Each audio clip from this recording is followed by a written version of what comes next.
The wind howled through the hollow valley that night. Rain lashed against the old woman's window, each drop echoing like a heartbeat from the past. She had lived alone for years, her house standing like a forgotten prayer between the mountains and the dust road. Then came the sound. A low, trembling bray, almost human in its plea.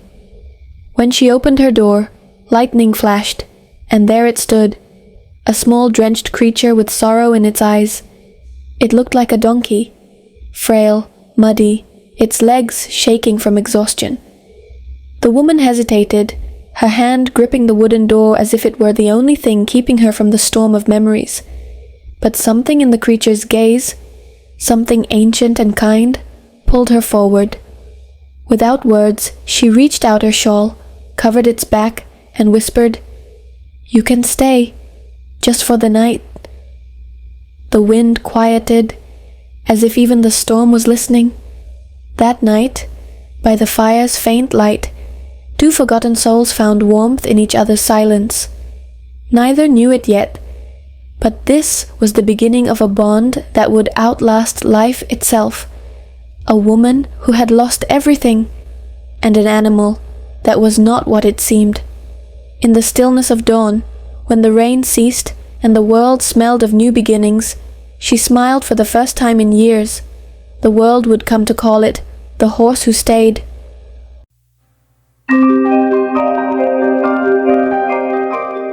At dawn, the woman found the small creature curled beside the dying fire. Its fur was damp but soft, its breath slow and steady. She poured warm milk into a bowl, unsure if it would drink. The little one sniffed cautiously, then lapped eagerly, tail twitching like a nervous rhythm. The woman couldn't help but smile. It had been years since anyone needed her. She decided to call it Dusty, for the color of its coat and the road it came from. Dusty followed her everywhere, to the garden, the well, even inside the kitchen. When she hung laundry, it stood watching, its ears flicking at every sound. Sometimes it would nuzzle her palm gently, seeking more than food, seeking connection. And in that touch, something broken in her began to mend. At night, she whispered stories to it, tales of her late husband, her lost child, the fields that once bloomed gold. Dusty listened, eyes deep and unblinking, as if it understood every word. The old woman began to laugh again, small, quiet, precious laughs. Loneliness, once her constant companion, began to fade like fog in the morning light. Neither knew that what she had welcomed was not a donkey at all. Weeks passed, and Dusty grew stronger. Its legs became steady, its coat brighter beneath the sun. Together, they tended her small patch of land, beans, corn, and wildflowers. Neighbors sometimes stopped to watch, whispering about the old widow and her strange new pet, but she didn't care. Their laughter couldn't reach the peace she'd found. Sometimes, when the wind swept through the valley, Dusty would lift its head high. It would stand perfectly still, nostrils flaring, as if listening to a song only it could hear. The woman would watch, broom in hand, her heart uneasy but enchanted. "Strange little one," she would murmur. "You act as if you remember something?" Dusty would only blink and press its nose against her arm in silence. That night, she dreamed of hooves pounding across endless plains. In her dream, Dusty was no longer small. It was magnificent, running with the storm. When she awoke, her heart thudded, unsure if it was fear or awe. Outside, Dusty neighed softly, a sound too deep, too wild for a donkey. The woman told herself it was just imagination, but the dream stayed. To keep Dusty safe, the woman hung a small bell on the gate. It chimed whenever Dusty wandered out to the meadow. She liked the sound, gentle, bright, a reminder that life still moved around her. Sometimes she'd pause her chores, waiting for the bell's faint jingle to return. Each ring felt like a heartbeat she could count on. One afternoon, she noticed the bell ringing faster than usual. Dusty came galloping down the path, mane fluttering in the wind. Startled, she dropped her basket. Dusty was bigger, stronger than before. "Good heavens," she gasped, stepping back in disbelief. The creature's eyes, though kind, now burned with a strange light. Dusty stopped before her, lowering its head as if to apologize. The woman reached out and touched its neck. It was firm, muscular, powerful. Something was changing, something she couldn't name. But when Dusty nuzzled her shoulder, all her fears melted again. "Whatever you are," she whispered, "you're home now." One morning, a traveler came down the valley road. He paused at her gate, tipping his hat at the sight of Dusty. "That's no donkey, ma'am," he said softly, his eyes narrowing. "That's a young horse, and a fine one too." The woman laughed, waving him off. "Oh, don't be foolish. It can't be." But when he left, her hands trembled slightly. She looked at Dusty again, really looked. The long legs, the growing mane, the proud way it carried its head. All these months, had she been blind? She touched its muzzle, whispering, "A horse, then? My beautiful lie." Dusty only neighed softly, pressing against her side. To her, it didn't matter anymore what it was, donkey or horse. It had filled the hollow parts of her life. Still, a quiet fear grew in her chest, the fear of losing what she loved. She prayed the world would never try to take it away. Summer came and the valley bloomed like a dream. The woman took Dusty to the river to bathe under the sunlight. The horse splashed joyfully, kicking waves that glittered like glass. She laughed, forgetting her aching bones and fading strength. For a moment she was young again, her heart light and unburdened. A storm rolled in suddenly, turning the water wild. Dusty neighed and stood protectively in front of her. She saw in its eyes something almost human, loyalty beyond reason. When the current grew too strong, Dusty guided her safely back to shore. Both were drenched, trembling, but alive and closer than ever. That night, she wept quietly beside the fire. It wasn't sadness, it was gratitude. She realized Dusty had become more than a companion. It was her guardian. And perhaps, she thought, she was keeping it safe for a reason not yet revealed. In the flicker of flame, Dusty's shadow looked impossibly majestic. As the crops ripened, Dusty helped plow the earth.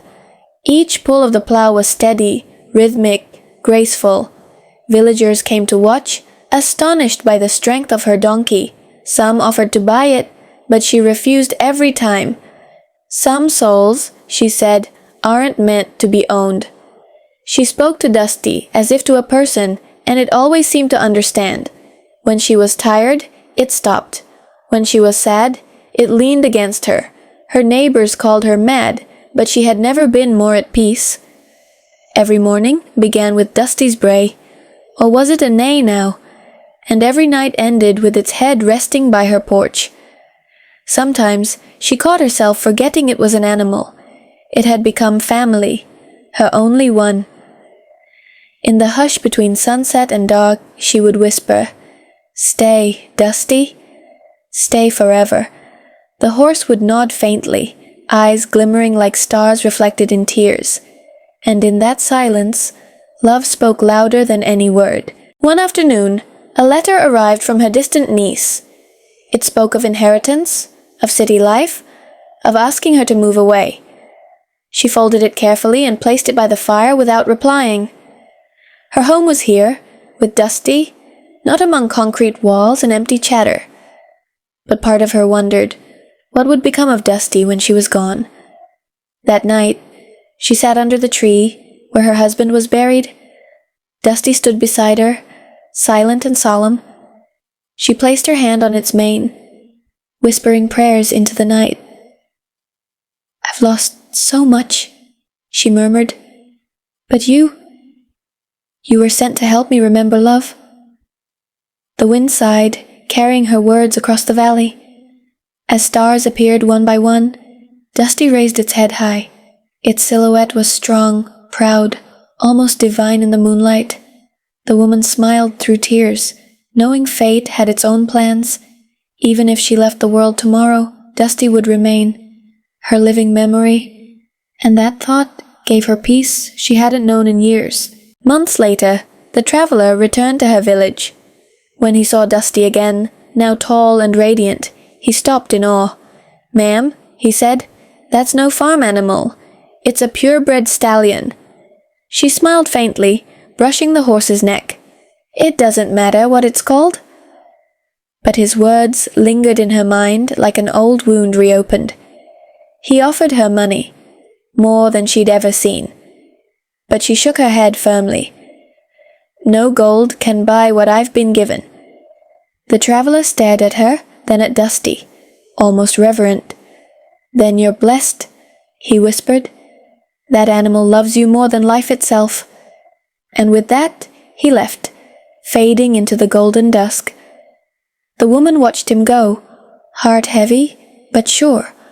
She looked at Dusty, who was watching her in turn. Something in its eyes said it understood everything. She touched its face gently, smiling through tears. "Yes," she said softly, "we're both blessed." Winter came earlier than usual that year. Frost bit the earth, and the fields lay silent under silver dust. The woman's joints ached, her breath grew shorter each dawn. Dusty never left her side, standing guard outside her window. Sometimes it cried softly in the cold, as if it sensed time slipping away. She wrapped her shawl tighter, watching snowflakes drift past. Memories blurred, laughter, loss, warmth, and sorrow melting into one. Dusty's shadow on the snow became her comfort, a steady reminder of life. Each day, she whispered less, smiled slower, and held Dusty's muzzle longer. Her body weakened, but her heart was full. When spring returned, she could no longer walk far. Dusty began bringing her flowers, carrying them in its mouth from the meadow. It would lay them by her porch like sacred offerings. Each blossom felt like a promise that she was not alone. And so, she began preparing her final goodbye in silence. That night, she dreamed again, of running, of wind, of freedom. She was young, barefoot, her hair wild in the storm. Beside her, a great horse thundered across an endless field. She laughed and reached out, feeling its warmth, its power. They ran together into the light, never looking back. When morning came, Dusty stood by her door, unmoving. Inside, the woman sat in her chair, eyes closed, face peaceful. Her hands rested in her lap, holding a single wild flower. The fire had gone out, but her smile remained, soft, eternal. Dusty bowed its head and neighed, long, low, and mournful. The valley echoed with that cry for hours. No one dared to approach. They knew what had happened. And when the sun rose, the horse stayed by her side, refusing to eat or move. It had lost its home, its friend, its reason, but it would not leave. Not yet, not ever. The house was silent, heavy with absence. Dusty stood at the door, waiting for a voice that would never return. It nudged the wooden frame, whinnying softly, pleading for the latch to open. The scent of her still lingered, warm bread, smoke, and lavender.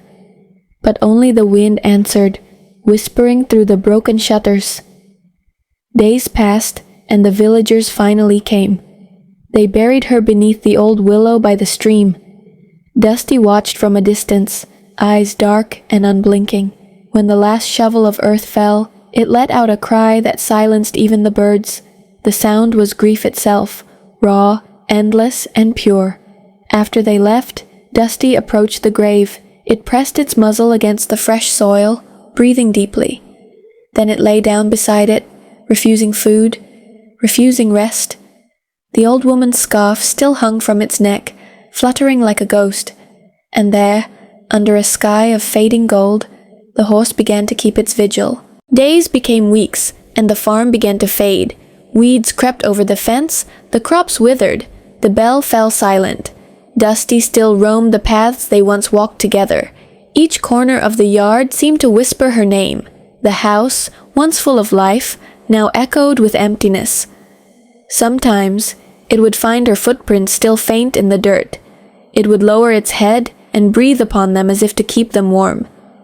When rain came, it stood by her grave to shield it from the storm. Neighbors offered hay, shelter, kindness, but Dusty would not leave. It belonged to her still, in heart, if not in body. At night, the wind carried faint music, her old lullabies.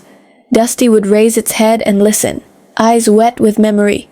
It no longer cried aloud. Sorrow had become part of its silence. It moved slower now, heavier, but with strange dignity.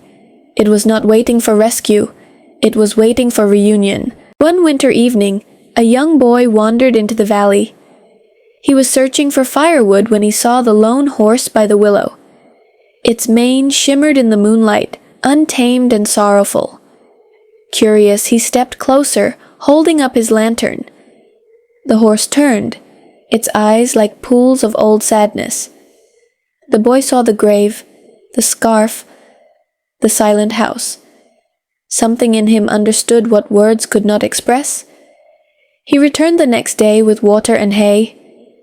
Dusty accepted the offering but did not move from its place. It allowed him near, just near enough to listen. Days turned to weeks, and the boy kept coming back. He began speaking softly as he worked, stories, laughter, dreams. Dusty listened, the way it once listened to the woman. The boy's presence brought light to the fading homestead. For the first time in years, the valley began to breathe again. Snow fell thick that year, blanketing everything in white silence. Dusty's coat gleamed like silver beneath the falling flakes. The boy built a small shelter by the barn to keep it warm. He sang old songs his grandmother once taught him.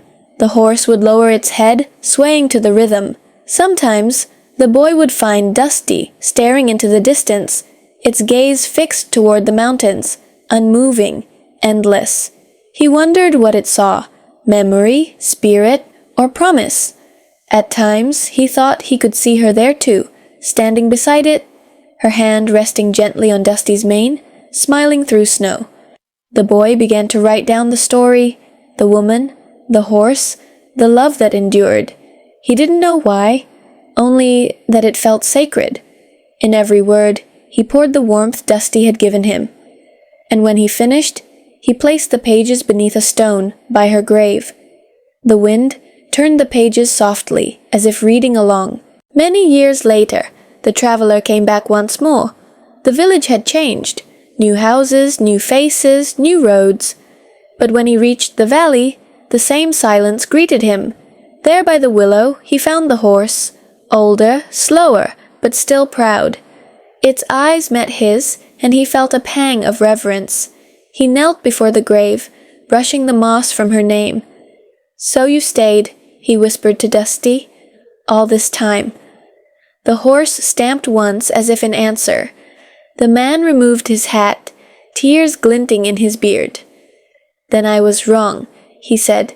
"You were never just an animal." That night, he lit a lantern and hung it by the old house. Its light flickered warmly through the cold dark. He left hay and clean water, bowing once before he departed. As he walked away, the bell on the gate chimed faintly again. The valley, for a moment, sounded alive once more. When spring returned, the boy, now a young man, came back too. Dusty neighed in greeting, though its voice was weaker now. He repaired the fences, planted flowers by the willow's base. The air smelled of lilacs and memory, sunlight and forgiveness. It was as if life had decided to begin again. He often spoke to Dusty as he worked. He told it about his mother, about growing up, about dreams of leaving. The horse listened, silent and patient, its eyes glowing with pride. Sometimes it would nudge his shoulder gently, urging him onward. It was as if the woman's love still lived within it. One morning, the young man packed his things. He kissed Dusty's forehead and whispered, "I'll come back." Dusty watched him go until he vanished into the horizon. Then it turned back toward the grave, lowering its head, alone again, but never truly alone. Time passed like a slow river. Dusty grew older, its mane turning pale as frost.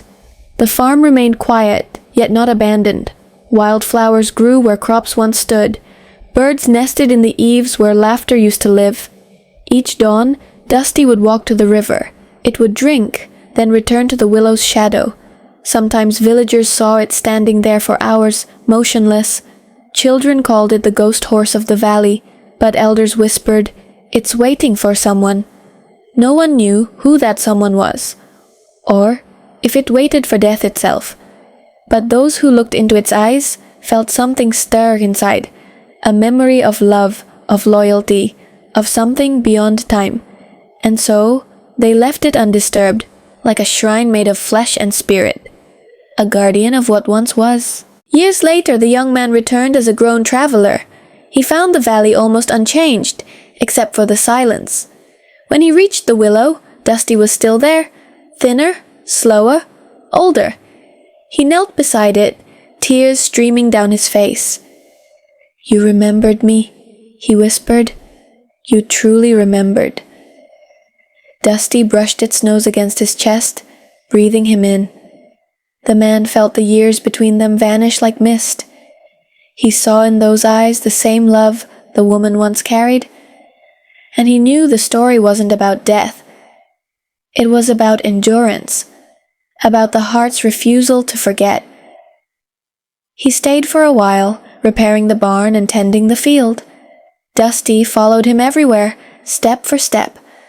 They lived quietly, two souls bound by an unseen promise. When he sang, Dusty would neigh softly, echoing the melody. The valley once again pulsed with gentle life. That summer was Dusty's last. Its steps slowed, its breath shallower, but its eyes still burned bright. The man brushed its mane every morning, speaking softly. "You've done enough," he would say. "You can rest soon." But Dusty always turned toward the willow, unwilling to leave. One morning, as dawn spilled gold across the valley, Dusty lay down.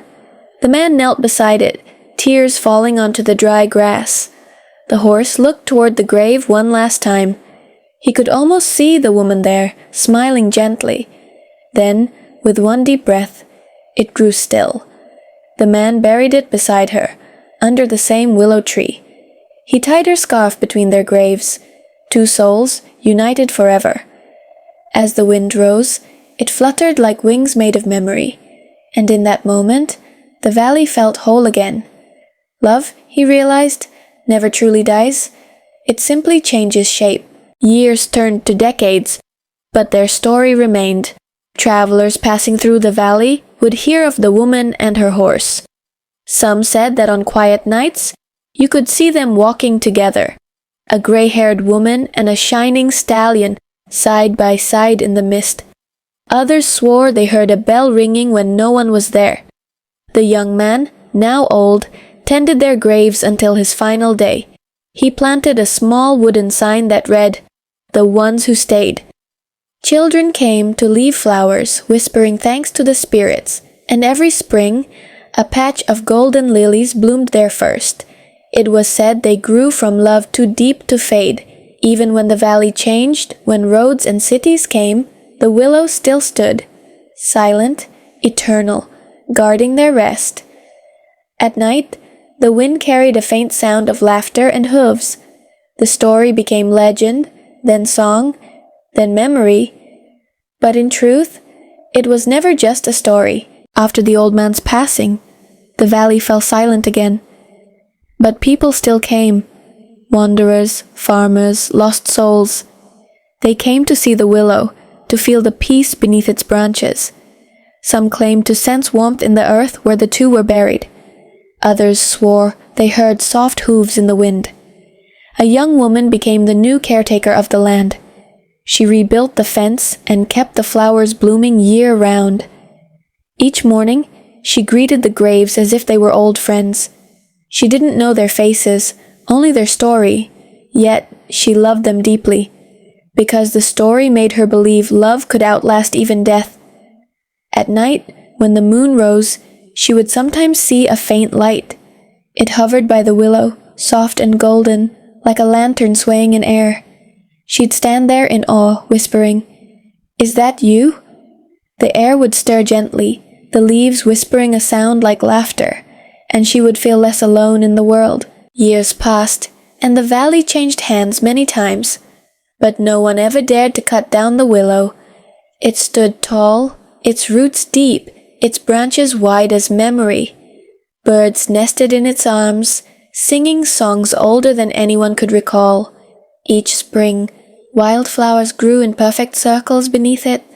One day, a group of travelers came with instruments and stories. They built a fire near the graves and began to sing. Their song told of a woman, a donkey, a horse, and love that never faded. Children danced, elders wept, and even the wind seemed to hum along. By dawn, the story had turned into a legend reborn. From that day onward, every year, people gathered there. They called it the Festival of the Horse Who Stayed. Offerings of bread, flowers, and scarves hung from the willow. It was not worship, but remembrance, a promise kept by hearts. And always, a single bell rang softly from the gate. Among the travelers was a painter from the coast. He was struck by the sight of the willow and the twin graves beneath it. That night, he dreamt of a gray-haired woman and a shining horse. They stood together, in golden light, smiling as if time no longer bound them. When he woke, his eyes were wet with tears. He painted the vision exactly as he saw it. The canvas glowed, the woman's shawl fluttering, the horse bowing beside her. He titled it, Until the Morning Comes. The painting spread across the land, reaching cities and palaces alike. And with it, the legend of the valley found new life. People came to see the real place, searching for truth in myth. Some prayed, some wept, some simply listened to the breeze. The painter returned years later, standing before the willow. He whispered, "Thank you for letting me see," then left a brush at their grave, a token of gratitude. A little girl once wandered away from her family during the festival. She followed a soft sound, the faint clip of hooves. When she reached the riverbank, she saw them, a horse of light, and beside it, a woman in white. They smiled but said nothing, only nodded gently. The girl ran back, eyes wide, shouting what she had seen. Most laughed, some gasped, and a few simply nodded in knowing silence. The elders said, "Only the pure of heart can see them." From that day, the girl visited the willow each year. She left small daisies tied with ribbons, always in pairs. When she grew old, she told her grandchildren the tale. Her voice trembled, but her eyes shone bright. "They're still there," she'd say, guarding love itself. And when she passed, they buried her near the same valley. On her grave, they carved 3 words. She believed them. Centuries rolled on like waves across the shore. Empires rose and fell, roads cracked, languages changed. But the valley endured, untouched by time's cruelty. Even when a great storm tore through the region, uprooting forests, the willow stood, bent but unbroken. When the storm cleared, villagers returned to find the graves unharmed. The scarf between them still fluttered, though the wind was gone.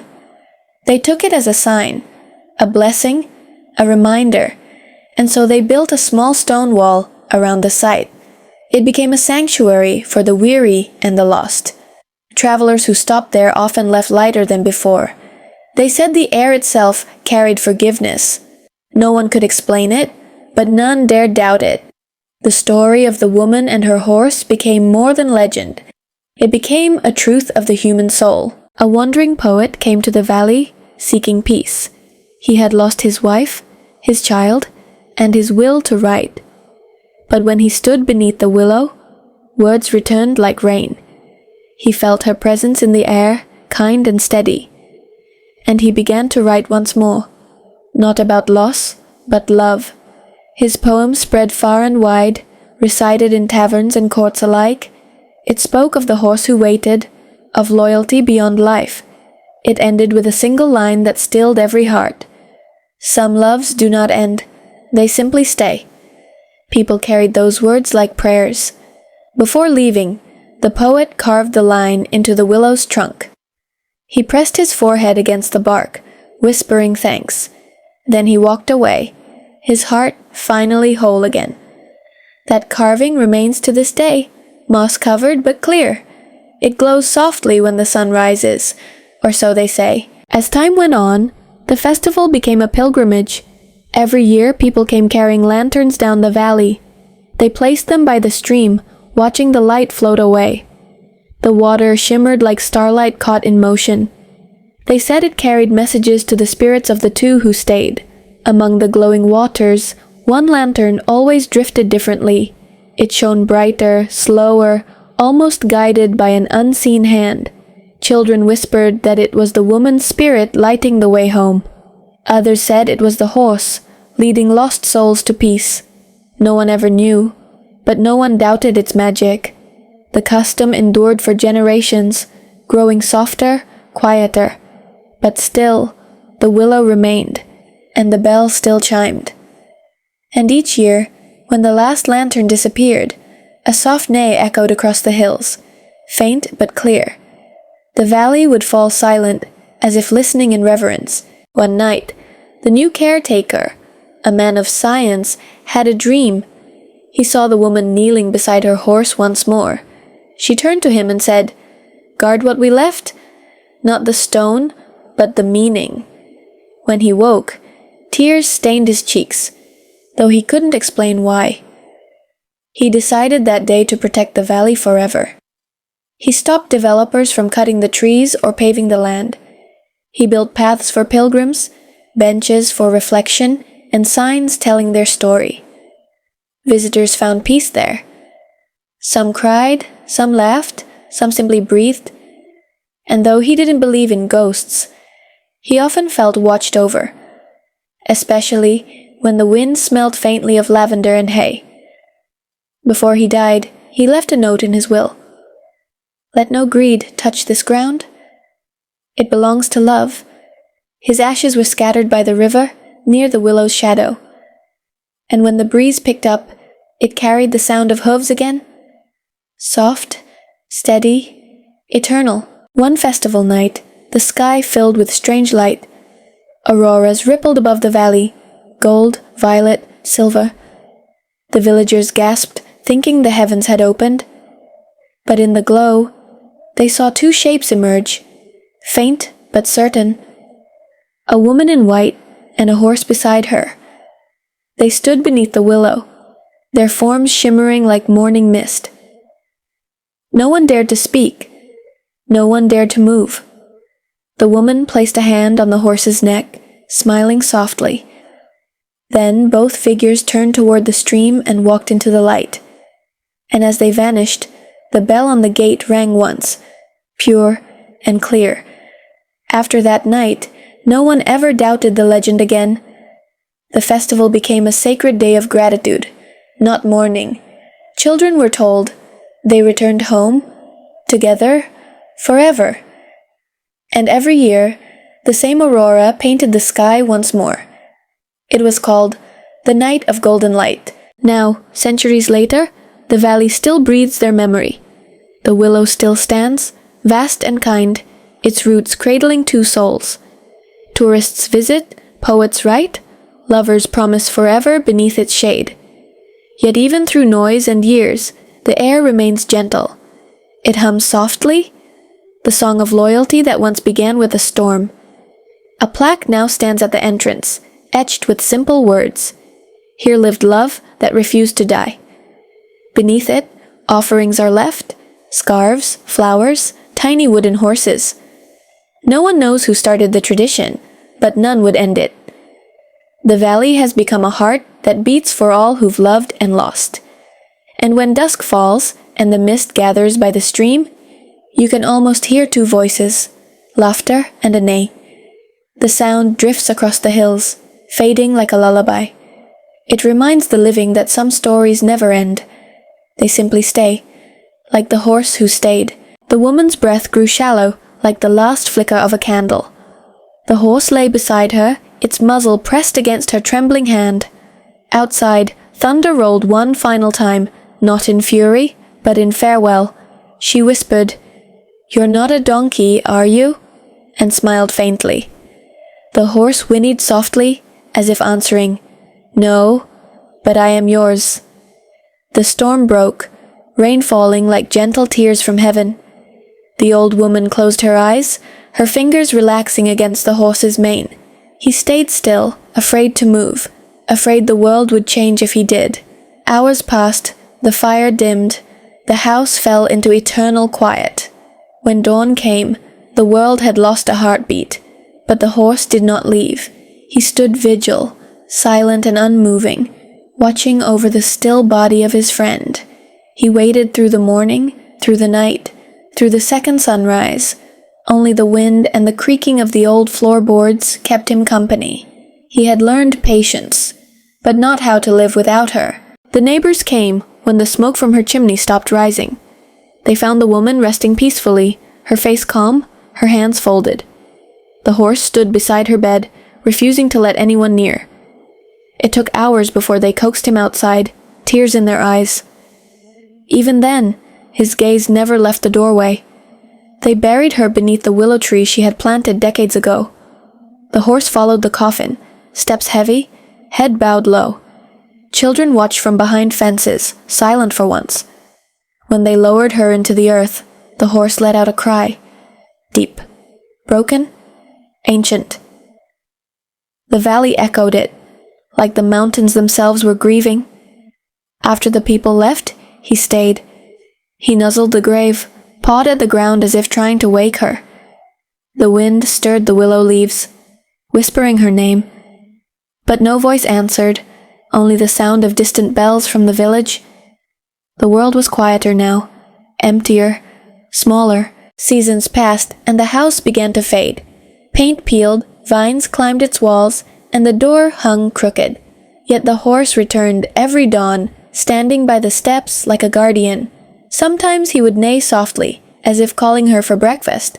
Sometimes he just listened, to silence, to ghosts, to memory.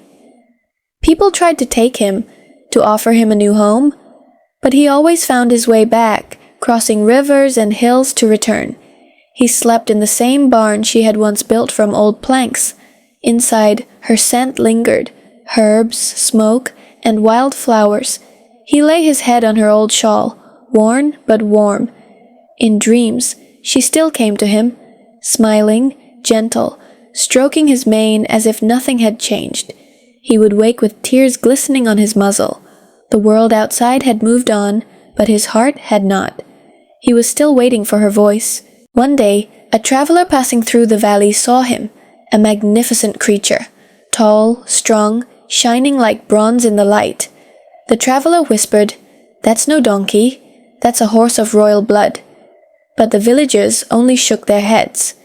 "He belongs to the old woman," they said. "He's been waiting for her."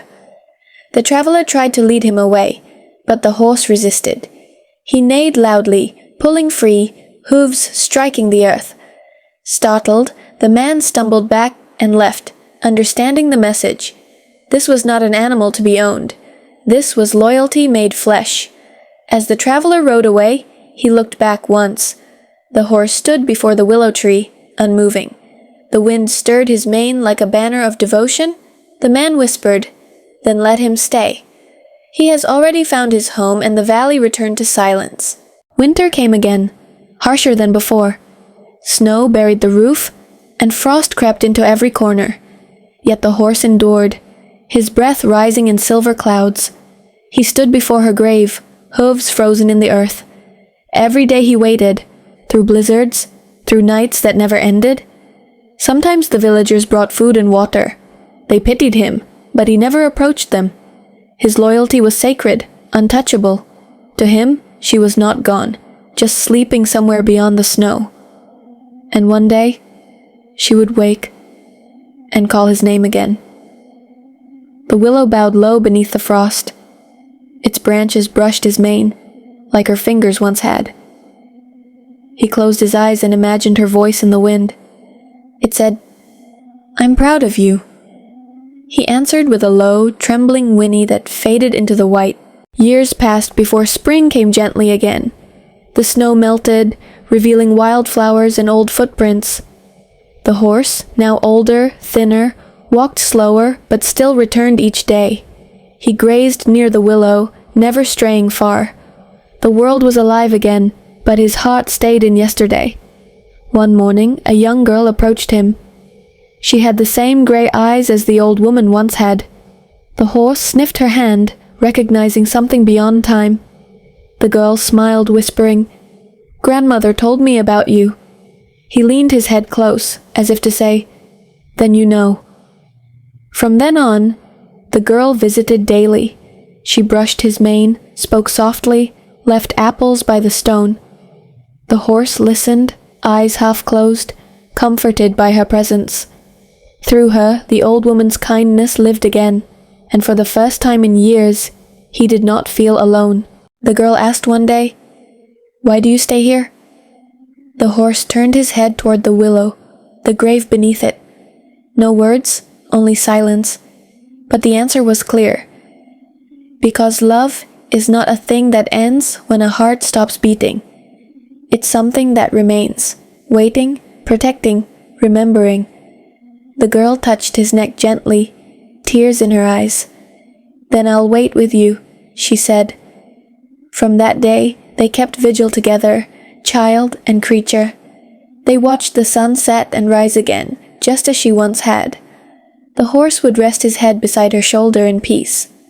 The villagers began calling her the keeper's child. They saw the bond between her and the horse and felt humbled. 2 generations tied by the same promise of love.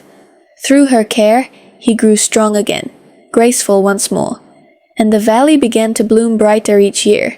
That summer, the horse lay beneath the willow's shade. The girl sang softly, her song weaving through the branches. The air shimmered with warmth and memory. He closed his eyes, feeling something deep and eternal stir. For the first time, he saw her again, the woman, smiling. She stood in a field of light, arms open wide. He ran to her, the weight of years falling away. There was no pain, no time, no separation anymore. Just joy, pure and boundless, echoing across eternity. Her voice whispered, "You stayed. Thank you." When the girl opened her eyes, the horse was still, peaceful, resting beneath the tree that had sheltered them both. The wind blew through the valley, gentle as a sigh, and for a moment she thought she saw 2 figures walking in the mist, a woman and a horse side by side, heading toward the sunrise. Years later, the story became legend. They said the woman's spirit still walked with her horse at dawn. Travelers who passed the valley spoke of soft neighing in the fog, of a white figure near the willow that vanished with the morning light. No one feared it.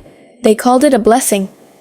The girl, now grown, tended the old house and garden. She taught her children about kindness, patience, and love. And when they asked, "Is it true the horse waited all his life?" she smiled, touching the willow trunk. "Yes," she said, "and love waited with him." The valley flourished once more. Birds returned, flowers grew wild, and laughter filled the air. But every dawn, she would look toward the mist. Sometimes, just sometimes, she thought she saw them there. A woman and her horse, walking together again.